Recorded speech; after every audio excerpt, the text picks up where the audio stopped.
नमस्कार मेरे प्यारे बच्चों, एक बार फिर से स्वागत है आपका अपने Hindi YouTube channel simple learn पे। मैं रजत आपका बहुत बहुत स्वागत करता हूं। आज हम फिर से आपके सामने प्रस्तुत हुए हैं एक और नए वीडियो के साथ, जो कि हमारा टॉपिक चल रहा है हिस्ट्री का पहला चैप्टर हमारा यूरोप में राष्ट्रवाद। तो यूरोप में राष्ट्रवाद को लेकर आज हम बात करेंगे कि भाई राष्ट्रवाद का सिद्धांत जो है वो सबसे पहले किसने दिया था, या राष्ट्रवाद कैसे जो है वो ग्रो करता है। और फिर उसके बाद हम जो है इसी चैप्टर में जानेंगे नेपोलियन के बारे में कि कैसे करके नेपोलियन ने जो है फ्रांस में सत्ता अपने हाथ में की थी। तो इन सब चीज़ों पे हम बात करेंगे, तो वीडियो के एंड तक जरूर बने रहिएगा, क्योंकि ये वीडियो जो है वो क्लास 10 के बच्चों के लिए बहुत ही इंपॉर्टेंट होने वाला है। क्योंकि इस टॉपिक से सीधा सीधा जो है 2 से 3 क्वेश्चन आते हैं आपसे, लगभग 5 से 6 नंबर का वेटेज होता है इसका यूपी बोर्ड के एग्जाम में, या आप किसी भी बोर्ड का एग्जाम दे रहे हैं तो उसमें। ठीक है, वीडियो अच्छा लगे तो वीडियो को लाइक पहले कर दीजिएगा, उसके बाद वीडियो में आगे बढ़ते हैं। चलिए देखिएगा, इधर उधर की ज़्यादा बात नहीं करेंगे। हमने पिछले वाले चैप्टर में फ्रांस के कुछ बेसिक कॉन्सेप्ट्स थे, उनको हमने जाना था। अगर आपने 9th में एसएसटी को बहुत ही क्लोजली और बहुत अच्छे तरीके से पढ़ा है तो आपको चीज़ें बहुत आसान लगेंगी। अगर आपने नहीं पढ़ा है तो उसका भी इलाज है हमारे पास। इलाज क्या है कि आपके लिए मैंने जो है फ्रांसीसी क्रांति का पहला वीडियो अपलोड कर दिया है। पूरा सेगमेंट है आपका, वहाँ पे 6-7 लेक्चर हैं 20-20 मिनट के, आप उनको देख लीजिएगा तो आपको ये चीज़ें जो है बहुत आसानी से समझ में आ जाएंगी। हालांकि अगर आप नहीं भी देखते तब भी आपका काम हो जाएगा। वैसे आपको बेटर इन्फॉर्मेशन के लिए आपको पहले वो वीडियो देखना चाहिए। चलिए इधर उधर की बात नहीं करेंगे। तो आज वाला हमारा जो टॉपिक रहने वाला है राष्ट्रवाद। तो इस चैप्टर में हम राष्ट्रवाद को जानेंगे, इस चैप्टर के तुरंत बाद फिर भारत में राष्ट्रवाद को जानेंगे। तो पहले हम यही जान लेते हैं कि राष्ट्रवाद होता क्या है, कि राष्ट्रवाद क्या होता है। राष्ट्रवाद क्या है, तो एक फ्रांसीसी दार्शनिक रहे अर्नेस्ट रेनन, इनके अनुसार राष्ट्रवाद क्या था। तो ये जो अर्नेस्ट रेनन थे ना, ये फ्रांसीसी दार्शनिक थे। पहले तो ये जान लीजिएगा कि दार्शनिक होते क्या है। दार्शनिक साहब उन लोगों को कहा जाता है जो अपने विचार रखते हैं। जैसे मान लीजिए मैं हूँ और आप हैं, मैं आपसे ये कहूँ कि ये बच्चा जो है क्लास 10th में जो है 90% स्कोर करेगा, तो मेरा ये विचार है, मेरा ये विचार है। मैंने कुछ चीज़ों को देखा होगा तभी तो मैंने ये बात कही। तो जब मैं अपने विचार को प्रस्तुत करता हूँ किसी के सामने, तो मैं उसकी नज़र में क्या होता हूँ, एक दार्शनिक होता हूँ। लेकिन जब वो बच्चा अगर 10th में 90% या उससे अबव का स्कोर कर देता है, तो फिर लोग मुझसे पूछेंगे अच्छा तुमने ये कैसे कह दिया था ये बच्चा 90% स्कोर करेगा। तो उस पर मेरे कुछ तर्क होंगे। तर्क होने का मतलब मैं ये कहूँगा, देखियो भाई ऐसा था कि जब ये बच्चा पढ़ता था तो मैं इसको देखता था कि भाई ये बहुत मेहनत के साथ अपने काम को कर रहा है। हम जो भी यहाँ पढ़ा रहे थे तो ये बहुत अच्छी तरीके से उसको देख रहा था, सुन रहा था, समझ रहा था। और तो मुझे लगने लगा कि भाई ये ऐसे अगर कोई भी बच्चा इस तरीके से अगर अपनी तैयारी को करेगा तो उसके 90% मार्क्स आ जाएंगे। तो आपने उसको प्रूफ दे दिया कि भाई ऐसा ऐसा करेगा कोई बच्चा तो उसके 90% मार्क्स जो हैं वो आ जाएंगे। तो मैं जब तक मैंने ये विचार दिया था तब तक ये क्या था, एक विचार था, और मैं कौन था, दार्शनिक। लेकिन जैसे ही आपने इस पर प्रूफ लगा दिया कि ऐसा करने से ऐसा ही रिजल्ट आएगा, तो यही चीज़ें आगे चलकर सिद्धांत बन जाती हैं। तो ये बात आपको हमेशा याद रखनी है कि यदि कोई व्यक्ति विचार प्रस्तुत करता है और बाद में वो जाके सिद्धांत बनता है, तो हम उस व्यक्ति को एज ए दार्शनिक कंसीडर, या एज ए क्या, एज ए फिलोसफर जो है हम उसको कंसीडर करते हैं। बाकी पॉलिटी में भी हम लोग पढ़ेंगे, अरस्तु के बारे में पढ़ेंगे, सुकरात के बारे में पढ़ेंगे। तो ये कौन थे, ये विचार देने वाले व्यक्ति थे, मतलब ये दार्शनिक ही थे। ऐसे ही फ्रांस में भी एक व्यक्ति था जिसका नाम था अर्नेस्ट रेनन। तो अर्नेस्ट रेनन ने ये कहा था कि देखो भाई, अगर कहीं पे राष्ट्र बनेगा ना, अगर कहीं पर राष्ट्रवाद की भावना जागृत होगी, तो कैसे जागृत होगी, जब सभी लोग एक साथ एक ही मिशन को लेकर आगे बढ़ेंगे, सब लोगों की सोच अपने देश को डेवलप करने में होगी, तो उसी को हम क्या बोलेंगे, राष्ट्रवाद। फर्जी राष्ट्रवाद की बात नहीं कर रहा हूं मैं। फर्जी राष्ट्रवाद आजकल आपको बहुत देखने को मिलेगा है। हम लोग अगर अपने देश के विकास के बारे में, सभी जाति धर्म और नस्ल को भूलकर हम अपने देश के विकास के बारे में सोच रहे हैं सभी लोग मिलकर, तो हम उसको ही क्या बोलेंगे, राष्ट्रवाद। अब राष्ट्रवाद, फर्जी राष्ट्रवाद और राष्ट्रवाद में अंतर यही होता है ना, फर्जी राष्ट्रवाद में आपको दिखाया कुछ जाएगा और किया कुछ जाएगा, उसको फर्जी राष्ट्रवाद कहते हैं। अगर राष्ट्र की परिकल्पना की बात की जाए तो सबसे पहले किसने दी थी, फ्रांसीसी दार्शनिक, और जिनका नाम क्या था, अर्नेस्ट रेनन। अर्नेस्ट रेनन के अनुसार राष्ट्र समान भाषा, नस्ल, धर्म या क्षेत्र से बनता है। कि अगर कहीं पे कोई राष्ट्र बनेगा ना, तो उसके लिए क्या होनी चाहिए, समान भाषा होनी चाहिए, समान नस्ल होनी चाहिए, और कई क्षेत्र होने चाहिए, और धर्म भी होने चाहिए वहाँ पे। अब एक धर्म की बात नहीं कर रहा है, क्योंकि अगर हम एक धर्म की बात करेंगे तो फिर हमारा कॉन्सेप्ट कहाँ चला जाएगा, बहुसंख्यकवाद में। फिर तो आप कहेंगे सर आप पॉलिटी में पढ़ा रहे थे कि एक धर्म का होना नुकसानदेह होता है, फिर आप यहाँ कह रहे हो कि समान धर्म। यहाँ समान धर्म की बात नहीं हो रही है, यहाँ पे धर्म की बात हो रही है कि लोग धर्मों में विश्वास रखते हो, किसी न किसी धर्म को फॉलो करते हो। तो अगर ऐसे लोग एक साथ आते हैं तभी हमारा क्या बनता है, राष्ट्र बनता है। अच्छा, हम कौन से देश में रहते हैं, भारत में। क्या भारत राष्ट्र है? बिल्कुल है। भारत में बताइए क्या है, भारत में समान भाषा नहीं है भाई। हम देखते हैं कि हिंदी को जो है हम लोग जो है एक समान भाषा को लेकर जो है बातचीत चलती है, लेकिन किसी भी भाषा को जबरदस्ती किसी पे थोपना जो है वो गलत होता है। अभी हम इस चैप्टर में देखेंगे कि फ्रांस ने ऐसा राष्ट्रवाद को विकसित करने के लिए क्या किया था। ठीक है, तो कभी भी किसी पे अपनी भाषा को थोपना नहीं है। मतलब एक इंडिविजुअल, अगर हम भारत की बात करें तो भारत को जब हम दूसरे देशों में जाएंगे तो हमसे ये कहा जाएगा कि साहब ये हिंदी बोलते होंगे, हालांकि हम क्षेत्रीय लैंग्वेज कोई भी बोल सकते हैं, जबरदस्ती नहीं की जानी चाहिए। ठीक है, उसके बाद हमारी एक नस्ल होगी। नस्ल क्या होगी, हम लोग कौन सी नस्ल के हैं, हम लोग भारतीय नस्ल के हैं। ठीक है, ये बात आपको याद रखनी होगी। तो इन्हीं सभी चीज़ों को मिला के अर्नेस्ट रेनन ने पहली बार ये कहा था कि अगर किसी भी राष्ट्र को बनना है तो उसके लिए समान भाषा होनी चाहिए, नस्ल होनी चाहिए, धर्म होना चाहिए और क्षेत्र। इन सबको जब आप एक साथ कलेक्ट कर देंगे, इकट्ठा कर देंगे, तो उसी को हम क्या बोलेंगे, राष्ट्र बोल देंगे। अच्छा, अब बात ये आती है कि चलो साहब हमने मान लिया राष्ट्र बन गया, लेकिन पहली बार इस चीज़ का कॉन्सेप्ट किसने दिया होगा? भाई पहली बार कोई ना कोई व्यक्ति तो रहा होगा जिसने ये बात कही होगी। हालांकि ये विचार दिया किसने था, अर्नेस्ट रेनन ने, लेकिन ये फुल प्रूफ कॉन्सेप्ट कहाँ से बना, फ्रांस से। फ्रांस में हमने क्या देखा था, जब हमने क्लास 9 में फ्रांसीसी क्रांति को पढ़ा था तो हमने क्या देखा था, फ्रांस में राजतंत्र था। क्या था, राजतंत्र था। हमने क्या देखा था, लुई 16 वहाँ का क्या था, राजा था। जो भी डिसीजन लेता था वो कौन लेता था, लुई 16। फिर क्या होता कि साथ राष्ट्रवाद का जन्म 1789 में फ्रांसीसी क्रांति के साथ हुआ। भारत में राष्ट्रवाद का जन्म 1857 की क्रांति और फ्रांस में राष्ट्रवाद का जन्म 1789 में। मतलब भारत में राष्ट्रवाद के जन्म से पहले विश्व में कहीं ना कहीं राष्ट्रवाद पनप चुका था। और उसी कॉन्सेप्ट को उस समय हमने क्या पढ़ा था 9th में, कि राजा राम मोहन राय जैसे लोग इन चीज़ों को देख रहे थे, बड़ा क्लोजली फ्रांसीसी क्रांति के ऊपर अपनी निगाहें बनाए हुए थे, इनके बारे में पढ़ा हुआ था। तो विश्व में राष्ट्रवाद का जन्म या विश्व में सबसे पहले राष्ट्रवाद की भावना कहाँ से विकसित हुई, फ्रांसीसी क्रांति से। फ्रांसीसी क्रांति कब हुई थी आपकी, 1789 में। आपको पता है ना, हाँ, आपने 9th में पढ़ा होगा, नहीं पढ़ा होगा तब भी आप बेसिक जान लीजिएगा। 1789 में फ्रांस का राजा कौन था, हम लोग आगे बात करेंगे इस चैप्टर में। फ्रांस का राजा लुई 16 था और वहाँ पे एक तरीके का तानाशाही शासन था, राजतंत्र था। फ्रांस में राजतंत्र को हटाकर लोकतंत्र की स्थापना की गई। भाई होता क्या, फ्रांसीसी क्रांति में राष्ट्रवाद के तहत ही लुई 16 को उसके पद से हटाया गया। उसके बाद वहाँ किसकी स्थापना हुई, लोकतंत्र की, और वहाँ पे नेशनल असेंबली का गठन होता है। कन्वेंशन का नाम चेंज करके नेशनल असेंबली बनाई जाती है। इस टाइप से जो है फ्रांस में राजतंत्र को हटाकर लोकतंत्र की स्थापना हुई। फ्रांसीसी लोगों में सामूहिक पहचान बनाने के लिए फ्रांसीसी ध्वज की स्थापना की। जब भी किसी भी देश में लोगों को एकता की भावना में पिरोना होता है तो वहाँ पे कुछ सिंबल्स का इस्तेमाल किया जाता है। हमने पिछले वाले वीडियो में देखा भी था, हमने पिछले 9th में पढ़ा भी था। हमने फ्रांसीसी क्रांति का जो वीडियो 9th क्लास का हमने डाला हुआ है तो उसमें हमने आपको कुछ सिंबल दिखाए थे, जैसे एक फ्रेंजियन कैप दिखाया था, एक धारीदार घुटन्ना था, एक क्या था आपका, टूटी हुई हथकड़ियाँ थी, हैं, डेनो वाली स्त्री थी। ये सब हमने आपको दिखाया हुआ है वहाँ पे। तो कुछ ऐसे चिन्ह जो होते हैं वो लोगों को कनेक्ट करने के लिए इस्तेमाल किए जाते हैं। हालांकि इन चिन्हों के बारे में हम भारत में राष्ट्रवाद का उदय देखेंगे तब भी हम पढ़ेंगे, लेकिन यहाँ से आपको अपनी ब्रेन में ये बात डाल लेनी है कि भाई सामूहिक भावना को, सामूहिक पहचान को बनाने के लिए हमको कुछ सिंबल्स की ज़रूरत होती है। तो इसी क्रम में फ्रांस ने सबसे पहले क्या बनाया, ध्वज की स्थापना की, अपना एक झंडा बनाया और लोगों में क्या किया, लोगों में एकता की भावना को बनाए रखने के लिए क्या किया, सभी लोगों के लिए समान कानूनों की स्थापना की। और ये कहा कि जिनके पिता का जन्म यहाँ का है ना, वो यहीं के नागरिक हैं और उनको हमेशा यहीं का नागरिक माना जाएगा। ये बात भी आपको अपने दिमाग में रखनी है। उसके बाद कन्वेंशन का नाम बदलकर क्या किया गया, नेशनल असेंबली किया गया। ये बात भी हमने क्लास 9th के फ्रांसीसी क्रांति में जानी थी। और भी बहुत सारे काम किए गए।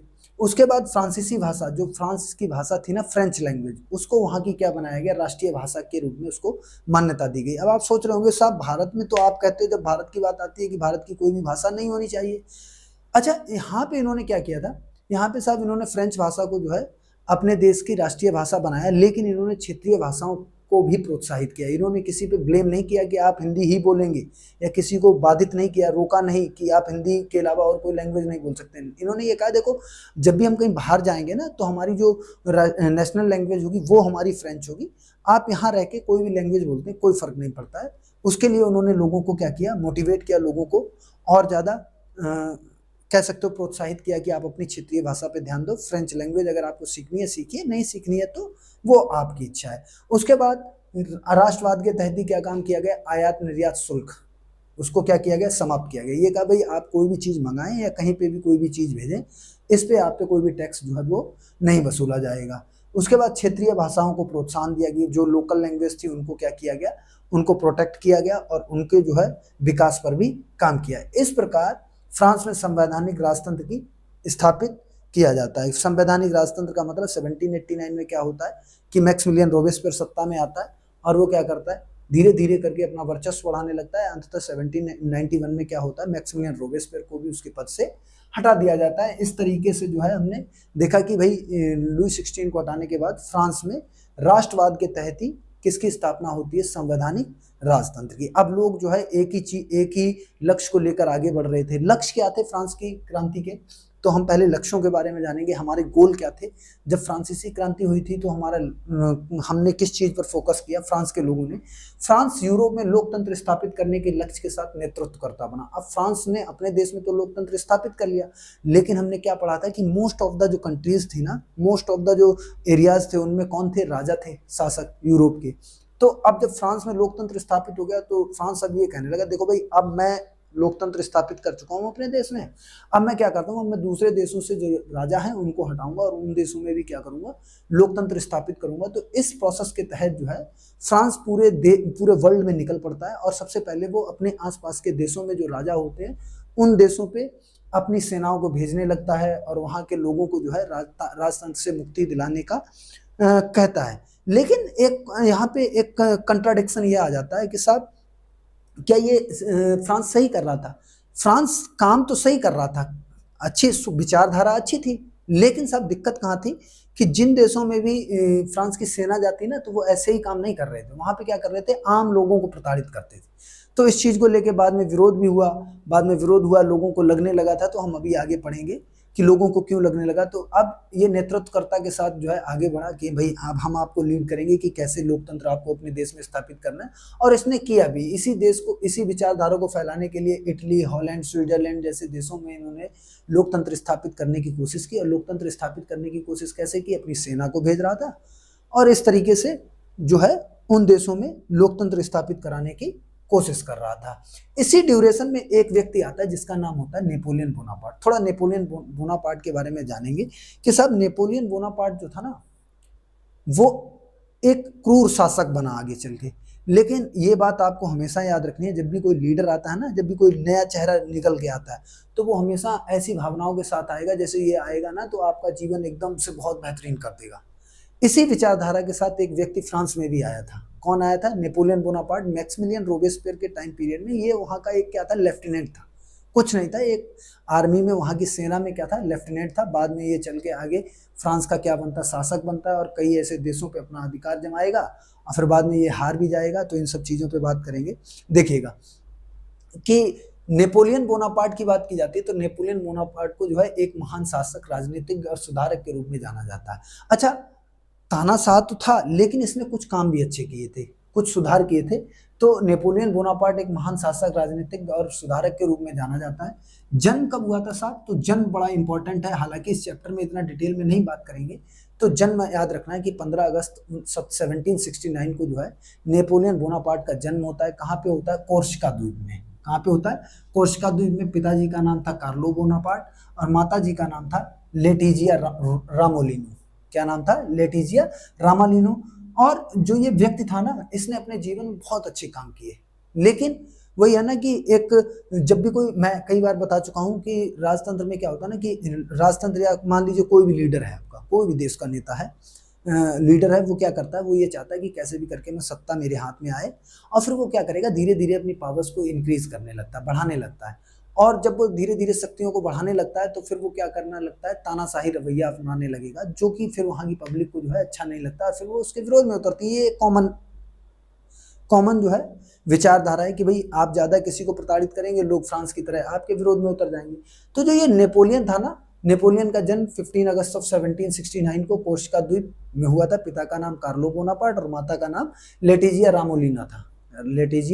रामोलिनो था। अब थोड़ा इनके द्वारा किए गए कुछ सुधारों की बात करते हैं कि भाई नेपोलियन पहले इसकी थोड़ी जर्नी देख लेते हैं, फिर हम सुधारों पे बात करेंगे, नहीं तो आप जो है थोड़ा कंफ्यूज हो जाएंगे। और ऐसा मैं नहीं चाहता हूं कि आप जो है इस वीडियो में कहीं पर कंफ्यूज हो, क्योंकि अगर आप कंफ्यूज हो जाएंगे तो फिर से वही आपके सामने दिक्कत है। आप इस वीडियो पे आए किस लिए, चीजें आसानी से समझ में आए, मैं भी आपको कंफ्यूज कर दूं तो फिर आपको अच्छा नहीं लगेगा। ठीक है, वीडियो अगर लाइक नहीं किया तो वीडियो को लाइक करिएगा, और वीडियो अच्छा लग रहा है या आपको हमारे दी हुई जानकारी या मेरे पढ़ाने का तरीका या आप कुछ भी चेंजेस चाहते हैं तो वो चेंजेस के लिए आप सुझाव भी दे सकते हैं, कमेंट भी कर सकते हैं। ठीक है, हम कमेंट सेक्शन अपना ऑन रखते हैं, आप इस चीज़ के लिए बेफिक्र रहिए, क्योंकि यहाँ पे हम बच्चों के लिए पूरी मेहनत के साथ हमारी टीम लगी हुई है। तो हम चाहते हैं कि जो भी सुधार हो वो आपके हिसाब से हो, हमारे हिसाब से नहीं। क्योंकि एक होता है ना कि टीचिंग पर जब भी आप कभी टीचर बने तो पहली बात तो एक बात अपने जहन में रखनी है, कभी भी आपको प्राइवेट टीचर नहीं बनना है। ये मैं कहता हूँ। क्यों? उसका कारण है कि प्राइवेट टीचर जो होते हैं ना, वो साहब एक तरीके से मजदूरों की तरह से ढोए जा रहे हैं भारत जैसे देश में। अन्य देशों की बात अलग है, अन्य देशों में तो वीवीआईपी कल्चर जो है वो टीचर्स के लिए ही है। भारत में जो टीचिंग का प्रोफेशन है वो बहुत ही लो लेवल का कर दिया गया है, क्योंकि ना तो किसी भी प्रकार की सिक्योरिटी है, ना जॉब सिक्योरिटी है, ना ही किसी भी प्रकार का कोई सोशल बेनिफिट्स हैं। सब बेकार कर रखा है भारत की व्यवस्था को शिक्षा के मामले में। चलिए ठीक है, तो ये बात आपको अपने दिमाग में रखनी है। कुछ बच्चे ये सोच रहे होंगे, सर ये क्या बात कह रहे हो आप खुद टीचर हो के प्राइवेट और आप ये बात कर रहे हो। मैं टीचर हूँ इसीलिए बोल रहा हूँ आपसे। बनना तो किसी अच्छे से गवर्नमेंट टीचर के रूप में अपने आप को देखना पसंद करना, क्योंकि प्राइवेट टीचर की लाइफ जो है वो बहुत ही ज़्यादा खराब है। ठीक है, चलिए। तो जो ये नेपोलियन बोनापार्ट था ना, जिसकी माता का नाम लेटिजिया रामोलिनो और पिता का नाम कार्लो बोनापार्ट था, जब इसका जन्म होता है तो जन्म के बाद इसकी जो स्कूलिंग होती है वो कहाँ होती है? आपकी फ्रांस के सैनिक स्कूल में। जैसे भारत में भी सैनिक स्कूल है, भारत में कौन सा नेता है जो सैनिक स्कूल में पढ़ के आया हुआ है? उत्तर प्रदेश के पूर्व मुख्यमंत्री अखिलेश यादव जी जो है वो कहाँ से पढ़ के आए हुए हैं? कहाँ से? सैनिक स्कूल से। तो उसी तरीके से नेपोलियन बोनापार्ट भी कहाँ से पढ़ के आया था? फ्रांस के सैनिक स्कूल से। जब ये सैनिक स्कूल से निकला ना पढ़ के, जब इसकी स्कूलिंग कंप्लीट हुई, स्कूलिंग कंप्लीट होने के बाद क्या हुआ? 1785 में ये क्या बन गया? लेफ्टिनेंट बन गया। जब ये लेफ्टिनेंट बना ना, उस समय ये किसका शासन था? फ्रांस में, लुई 16 का। 1785 में ये लेफ्टिनेंट बना और 1797 में इसने कौन सा अभियान किया? इटली अभियान। भाई इटली पे इसने विजय प्राप्त की। जैसे ही इसने इटली अभियान को जारी किया ना, वैसे ही लोग इसके बारे में सुन के, अरे यार ये क्या कर दिया इसने, है, इसकी चारों ओर चर्चा होने लगी, ये फेमस होने लगा है। तो 1797 में जैसे इसने इटली अभियान चालू किया ना, इटली अभियान की प्लानिंग बनाई, वैसे ये पूरे के पूरे फ्रांस में फेमस हो गया। और फ्रांस में फेमस होने के बाद इसने क्या किया? 1799 में लोगों ने इसको भरपूर समर्थन के साथ जो है इसको आगे बढ़ने को कहा। जब इसकी पॉपुलैरिटी बढ़ गई, जब भी किसी भी नेता की पॉपुलैरिटी बढ़ती है तो वो क्या करता है? सत्ता का हस्तांतरण करता है। देखा होगा 2014 में मोदी जी की पॉपुलैरिटी बढ़ी और उन्होंने कांग्रेस को डिफीट दी थी लोकसभा चुनाव में, और उसके बाद वो देश के प्रधानमंत्री के पद पे तैनात हुए थे, या प्रधानमंत्री पद पे जो है वो स्थापित हुए, या उन्होंने शपथ ली, कह सकते हैं। तो 1799 में इटली अभियान से ही कौन पॉपुलर हुआ? आपका नेपोलियन बोनापार्ट। और जब ये नेपोलियन बोनापार्ट जब बहुत ज़्यादा फेमस हो गया, लोगों को इसमें क्या दिखने लगा कि अरे यार ये तो बहुत बढ़िया शासक है, ये बहुत बढ़िया लीडर बनेगा, ये हमारे सारे कष्टों को हर लेगा। हालांकि कष्टों को खत्म तो किया इन्होंने, लेकिन कुछ इनकी वो होती है ना कि भाई सत्ता एक बार हाथ में आ गई तो अब मेरी पावर्स को बढ़ जाना चाहिए, तो इस टाइप का इनका भी प्रोसेस रहा। 1799 में इसने क्या किया? फ्रांस में तख्ता पलट करा दिया। फ्रांस में तख्ता पलट मतलब जो भी वहाँ पे लोग थे ना, जो भी वहाँ की लोकतांत्रिक व्यवस्था थी उसके तहत जो लोग चुनकर आए थे उनको हटा के, और ये क्या किया इसने? 1804 में खुद को, 1799 में फ्रांस में तख्ता पलट किया और 5 साल बाद इसने अपने आप को फ्रांस का क्या घोषित कर दिया? सम्राट। खुद ही ये कहा कि भाई आज से ना फ्रांस का मैं ही सब कुछ हूँ, है, अब अपुनुची भगवान है। क्या बोल दिया कि अब मैं ही फ्रांस का क्या हूँ? करता धरता हूँ। और ये बात नेपोलियन बोनापार्ट ने कब कही? 1804 में। जब 1804 में नेपोलियन बोनापार्ट सत्ता में आया तो साहब ये ना अभी तक जितने युद्ध लड़ रहा था, जिस जिस देश में ये एंट्री कर रही थी इसकी सेना, वहीं पे ये क्या कर रहे थे? बंजर वीरान करते हुए जा रहे थे। लेकिन यही एक पॉइंट ऐसा आता है जहाँ पे ये खेल गए, मतलब कहते हैं गुरु खेल गए। खेलने का मतलब कि इसने ये नहीं सोचा था कि मैं जिस देश पे कब्जा करने जा रहा हूँ वो देश मुझसे ज्यादा पावरफुल है। तो इसने क्या किया? ये भाई होता है ना कि जैसे आप कहीं पे 1 मैच जीतो, 2 मैच जीतो, जहां जा रहे हो वहीं पे मैच जीत रहे हो, तो आपका एकदम ओवर कॉन्फिडेंस बिल्डअप हो जाएगा। अरे भाई तो कर देगा, है, इस टाइप से। तो ऐसे ही किसका ओवर कॉन्फिडेंस बिल्डअप हो गया? नेपोलियन बोनापार्ट का। और इसने क्या किया? रूस की ओर अपनी सेना को भेजा। और 1812 में क्या हुआ? रूस अभियान में इसकी हार हो जाती है, इसकी सेना को वापस आना पड़ता है। तो जब ये रूस में हार जाता है, रूस में हारने के बाद क्या होता है? 1815 में वाटरलू का युद्ध होता है और 1815 के वाटरलू युद्ध में इसकी पराजय होती है। जब वाटरलू के युद्ध में ना नेपोलियन हार जाता है तो फिर क्या होता है? एक संधि कराई जाती है, और संधि होती है किसके किसके बीच में? 3 देश उसमें सम्मिलित होते हैं, आगे हम पढ़ेंगे। और 1815 में वियना की संधि होती है, और 1815 में वियना की संधि के बाद 8 मई 1821 को सेंट हेलेना द्वीप पे जो है किसकी मृत्यु हो जाती है, नेपोलियन बोनापार्ट की। अच्छा, ये तो नेपोलियन बोनापार्ट का कुछ बेसिक इंट्रोडक्शन था कि भाई नेपोलियन बोनापार्ट को आप कैसे याद रखेंगे। तो साहब नेपोलियन बोनापार्ट का ये जन्म कैसे याद रखोगे कि भारत का स्वतंत्रता दिवस जिस दिन भारत आजाद हुआ था उसी दिन नेपोलियन बोनापार्ट का जन्म हुआ था 1769 में। कहाँ पे हुआ था, कोर्सिका द्वीप में। पिता का नाम कार्लो बोनापार्ट, माता का नाम क्या था, लेटिजिया रामोलिना था। 1785 में लेफ्टिनेंट बना, 1797 में इटली अभियान किया और 1799 में फ्रांस में तख्ता पलट किया। 1804 में खुद को सम्राट घोषित किया। 1812 में रूस अभियान में इसकी पराजय हुई। 1815 में वाटरलू के युद्ध में पराजय होती है और 1815 में वियना संधि और 1821 में इनकी मृत्यु हो जाती है। ये कुछ नेपोलियन बोनापार्ट का बेसिक इंफॉर्मेशन थी। अब जो ये व्यक्ति था ना, इसने फ्रांस में पॉपुलैरिटी कैसे गेन की उस पर बात करेंगे। हालांकि अभी हम बिल्कुल एकदम स्टार्टिंग पीरियड में हैं, धीरे धीरे हम जो है इस चैप्टर को बड़ा ही तालीमता से समझेंगे, आपको बिल्कुल परेशान होने की जरूरत नहीं है।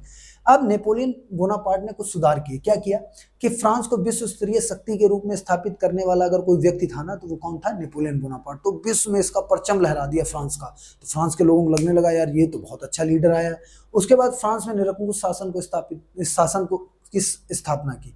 अब इसने ये कहा कि देखो भाई ऐसा शासन सत्ता की हम पे कोई रोकथाम नहीं होगी, हम जो करना चाहेंगे वो करेंगे। ऐसी व्यवस्था फ्रांस में किसने बनाई, नेपोलियन बोनापार्ट ने।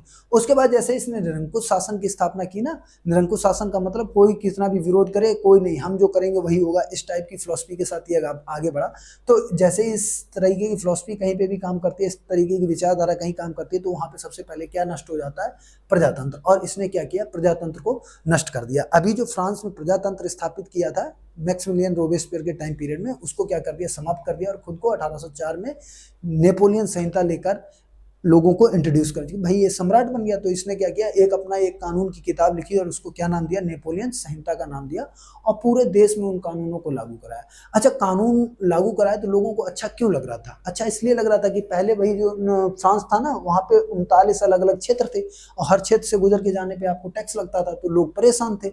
तो जैसे ही ये शासक बना तो इसने क्या किया, इन सभी टैक्सों को क्या कर दिया, खत्म कर दिया। आप पूरे फ्रांस में आप इन 39 राज्यों में कहीं भी जाइए, किसी भी प्रकार का कोई टैक्स नहीं, तो लोगों को पहले से आराम हो गई। नहीं यार ये तो बहुत अच्छा काम किया, वास्तविकता में अच्छा काम था ये, ठीक है। उसके बाद इसने क्या किया, संहिता से यातायात एवं संचार में सुधार किया। इसने क्या किया, सबसे पहले वहाँ पे जो ट्रेवलिंग की जो फैसिलिटीज थी ना उनको बेहतरीन किया, मतलब बसें बहुत बढ़िया, मेट्रो रेलवे एकदम बहुत बेहतरीन कर दी। लोगों का यार ये बहुत बढ़िया आदमी है, ठीक है। उसके बाद और पॉपुलर हो गया। उसके बाद इसने माप तौल के पैमाने क्या था, अलग अलग जगहों पे अलग अलग तरीके की माप तौल चल रही थी। तो इसने ये कहा कि नहीं भाई, अगर आप फ्रांस में व्यापार करना तो एक जैसी माप तौल की व्यवस्था रखनी होगी, क्योंकि पहले लोगों को दिक्कत होती थी। तो ये भी सुधार किया। तो 3 सुधार हो गए इंपॉर्टेंट। एक तो आने जाने की सुविधा कर दी, दूसरा माप तौल के पैमाने से जो दिक्कत हो रही थी वो सही कर दी, और उसके बाद इसने क्या किया था, समान कानून लोगों को दे दिए, चाहे राजा हो या रंक हो, मतलब चाहे कुलीन वर्ग से आते हो, चर्च हो, पादरी हो, कोई भी हो, एनीबॉडी, सबके लिए एक जैसे कानून की व्यवस्था कर दी। लोगों को जिन लोगों को अधिकार नहीं मिल पा रहे थे, अब उनको एक जैसे अधिकार मिलने लगे तो वो तो खुश होंगे ही। तो फ्रांस में लोग क्या हो गए, बड़ा खुश हो गए। उन्होंने यार ये बहुत अच्छा लीडर है, इसने देखो हमको कभी अधिकार नहीं मिल रहे थे, इसने सबके लिए एक समान कानून कर दिए। उसके बाद भूदास्ता को समाप्त कर दिया कि भाई वहां पे किसकी दशा खराब थी, किसानों की, तृतीय स्टेटस की। तो ये आया और इसने तृतीय स्टेटस के लोगों के लिए जो भूदास्ता वाला कॉन्सेप्ट था इसको समाप्त कर दिया। तो जमींदार तो इससे नाराज हो गए, जमींदारों की संख्या ही कितनी थी, थोड़ी थी, जमींदार नाराज हो गए। लेकिन खुश कौन हुआ, जो वहां के किसान थे। ऐसा ही तो हुआ था 2014 में। 2014 में किसी नेता ने क्या कहा था कि हम आपके खातों में 15-15 लाख दे देंगे। तो उससे कौन से लोगों में, जो बिल्कुल एकदम लोअर क्लास लोग थे ना, उनके एकदम अंदर से अरे यार ये देखो, अगर ये चुनाव जीत जाएंगे तो हमको 15-15 लाख मिल जाएंगे। इस टाइप का कॉन्सेप्ट जो है वो ज्यादा लोगों में वेरी किया और वो व्यक्ति पॉपुलर हो गया। ऐसे ही हुआ बोनापार्ट के साथ कि बोनापार्ट ने भी कुछ ऐसी चेंजेस की जिनसे बहुत बड़े क्षेत्र पे क्या इम्पैक्ट पड़ा, तो वो लोग खुश हुए। तो इन्हीं चीजों का फायदा उठाया किसने, बोनापार्ट ने। और उसने साथ में संपत्ति की सुरक्षा का भी अधिकार दे दिया और अच्छे स्कूल और अकादमी स्थापित किए। जब अच्छे स्कूल बने, अकादमियां स्थापित हुई, सैन्य अकादमियां स्थापित हुई, सेना को और मजबूत किया। जिस भी देश में जाता तो वही देश जीत लेता था। तो लोगों को ये लगने लगा यार ये बहुत अच्छा लीडर हमने चुना। इन्हीं चीजों का फायदा उठाया नेपोलियन बोनापार्ट ने। नेपोलियन बोनापार्ट ने जब ये देखा कि भाई सारी पब्लिक, मैं चाहे अच्छा करूं या गलत, सारे के सारे मेरे साथ हैं, तो कोई दिक्कत ही नहीं। फिर उसने अपने आप को धीरे धीरे अपने रवैये में क्या किया, बदलाव किया, और अब वो धीरे धीरे क्या बनने लगा, तानाशाह बनने लगा। और उसने बाद में ये बात भी कही, अगर किसी भी देश को अच्छी तरीके से चलाना है तो वहाँ के शासक का तानाशाह होना आवश्यक है। हालांकि ये चीज़ें गलत हैं, इन चीज़ों को मैं नहीं मानता हूँ, और बहुत से लोग इन चीज़ों को जो है क्या करेंगे, इन चीज़ों का विरोध करते हैं। हमेशा सत्ता जो है, सत्ता का विकेंद्रीकरण बहुत आवश्यक होता है, अन्यथा शासक जो है वो तानाशाह बन जाएगा और वो फिर मैक्सिमिलियन रोबेस्पियर जैसा होगा। फिर जब इसने तानाशाह रवैया अपनाया तो जो लोग इससे खुश हुए थे ना, उन लोगों को अंततः ये लगने लगा यार ये बहुत गलत आदमी है, ये जहाँ नहीं वहीं पे गलत करने लगा है। तो इन चीज़ों को लेके क्या होता है, फिर नेपोलियन बोनापार्ट का फ्रांस में विरोध बढ़ जाता है और अंततः वो जो है वाटरलू के युद्ध में पराजित हो जाता है और हारने के बाद उसकी मृत्यु हो जाती है। और फिर से जो है फ्रांस जो है वो आगे निकलता है और फिर से दोबारा से राजतंत्र स्थापित होता है। वो हम लोग इस चैप्टर में आगे बात करेंगे। आज का वीडियो हमारा राष्ट्र और नेपोलियन बोनापार्ट का थोड़ा सा बेसिक इंट्रोडक्शन था। ठीक है दोस्तों, उम्मीद है चीज़ें आपको समझ में आई होंगी। एक बार स्क्रीनशॉट ले लीजिएगा और अपने नोट्स को बहुत अच्छी तरीके से प्रिपेयर करिएगा, क्योंकि ये नोट्स जो हैं वो आपके लिए बहुत बेनिफिट होने वाले हैं, बेनिफिट सिद्ध होने वाले हैं।